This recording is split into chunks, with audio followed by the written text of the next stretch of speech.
Dans cette vidéo, on va prouver que le déterminant est la seule forme n linéaire alternée. Plus précisément, le théorème que l'on va prouver dit que l'espace des formes n linéaires alternées sur un espace de dimension n est de dimension 1. Avant d'y aller, définissons rapidement les mots de ce théorème. Une forme n linéaire est une application f de e puissance n dans R, telle que si je fixe tous les xj sauf xi, l'application qui a xi associe f de x1 jusqu'à xn, cette application-là est linéaire. On dit qu'elle est alternée si elle est nulle dès que deux entrées sont égales. Par exemple, si je fais f de x1, x1, puis x3, enfin, ce qu'on veut après, et bien ça va forcément être égal à 0, puisque les deux premières entrées de f sont les mêmes. Gardez bien en tête que dans tout ce que je viens de dire ici, les xi sont bien des vecteurs et pas des coordonnées. Ok, on va passer à la démonstration de ce théorème. Elle se décompose en deux étapes. On va d'abord prouver le lemme qui dit que toute forme n linéaire alternée est forcément antisymétrique. Puis on va montrer que l'image d'une base suffit à caractériser la forme n linéaire alternée antisymétrique. Et on va laisser le lemme pour la fin de la vidéo pour plonger plus rapidement dans la raison profonde de la véracité du théorème qui va vous permettre de mieux sentir pourquoi est-ce que c'est vrai, pourquoi est-ce que le déterminant est la seule forme n linéaire alternée. Donc on considère une forme n linéaire alternée antisymétrique f, des vecteurs x1 jusqu'à xn de E et une base E1 jusqu'à En de E. On sait que tout vecteur xi, j'insiste encore une fois sur le fait qu'il s'agit de vecteurs, chacun de ces vecteurs se décompose dans la base des EJ en la somme des xij, EJ. On va maintenant utiliser la n-linéarité. On voit alors que f de x1 jusqu'à xn va être égal à f, donc je décompose chacun des xi. Donc la première coordonnée, ça va être la somme des x1j1, ej1, jusqu'à la somme des xn,jn, ejn. Donc j'ai bien fait gaffe dans cette notation à noter jk, la variable de sommation qui correspond au vecteur xk.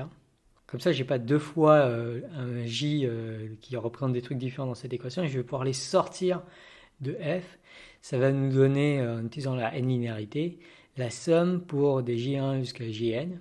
Donc les jk sont entre 1 et n, donc on fait la somme sur les jk, de x1j1 fois x2j2 et ainsi de suite fois xnjn, le tout fois f de ej1 et ainsi de suite jusqu'à ejn.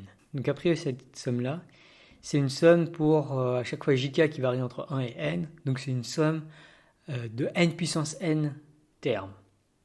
Sauf qu'en fait, beaucoup de ces termes vont être égaux à 0, et on voit ça en utilisant le fait que f est alterné. En effet, à partir du moment où deux termes ejk et ejl sont égaux, alors forcément f de ej1 jusqu'à ejn va être égal à 0. Donc les termes qui contribuent vraiment à cette somme de façon non nulle sont les termes où tous les jk sont tous différents 2 à 2.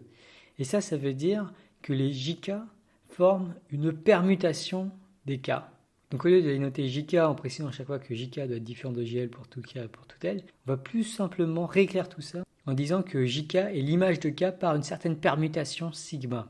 À ce moment-là, on peut réécrire la f de x1 et xn comme étant la somme sur toutes les permutations sigma de Sn, de x1 sigma 1 fois x2 sigma 2 et ainsi de suite jusqu'à xn sigma n, fois f de e de sigma 1 et ainsi de suite jusqu'à e de sigma n. On utilise maintenant l'antisymétrie pour noter que f de e de sigma 1 jusqu'à e de sigma n, c'est quasiment f de e1 jusqu'à en, à une signature près qui vient de l'antisymétrie. Et donc on a un coefficient qui est la signature de sigma. Ce que j'écris là, ça correspond exactement à dire que f est antisymétrique. Mais c'est pas forcément la définition la plus naturelle. De façon plus profonde, en fait, ce qui se passe, c'est que f va changer de signe dès que je transpose deux vecteurs ei et ej. Mais si on transpose deux fois, c'est-à-dire que f va changer deux fois de signe, ce qui nous ramène à un signe plus, la signature, en fait, elle va compter le nombre de transpositions, ou plutôt la parité du nombre de transpositions qu'il faut pour passer de E1 jusqu'à En jusqu'à E de sigma 1, E de sigma n. Si le nombre de transpositions est pair, alors la signature va être plus 1, et s'il est impair, il va être égal à moins 1. Quoi qu'il en soit, on obtient finalement f de x1 jusqu'à xn, qui est égal à la somme, pour tous les sigma, de x1 sigma 1 jusqu'à xn sigma n, fois la signature de sigma, fois f de E1 jusqu'à En. Et là, on voit que le terme f de E1, En, il ne dépend pas de sigma, donc on peut le sortir de la somme. On peut même l'appeler une constante qui dépend de la fonction f. En réarrangeant les termes, on obtient alors f de x1 jusqu'à xn qui est égal à une constante qui dépend de f et de la base E, des E1 jusqu'à En, fois la somme pour les sigma appartenant à Sn de la signature de sigma fois le produit des xi sigma i. Et là, on reconnaît vraiment la formule de Leibniz avec une constante devant. CQF, attendez, il reste le lemme à prouver. Pour prouver le lemme, on peut se contenter d'étudier ce qu'il se passe lorsqu'on échange deux coordonnées xi et xj. On va donc poser g de xy qui correspond à f de x1 jusqu'à xn, sauf pour les coordonnées i et j où ça va être x et y.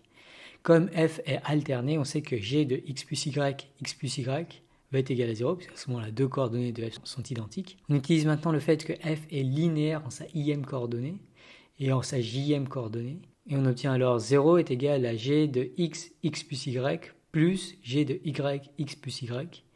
Et on va développer selon la deuxième coordonnée, ça nous fait g de x plus g de xy, plus g de yx, plus g de yy. On utilise à nouveau le fait que f est alterné, ce qui nous dit que les termes g de xx et g de yy sont égaux à 0. Et on obtient finalement g de xy plus g de yx égale 0. Ou encore, g de yx est égal à moins g de xy. Et ça, c'est bien dire que f est antisymétrique. Cette fois, on y est, c'est QFD.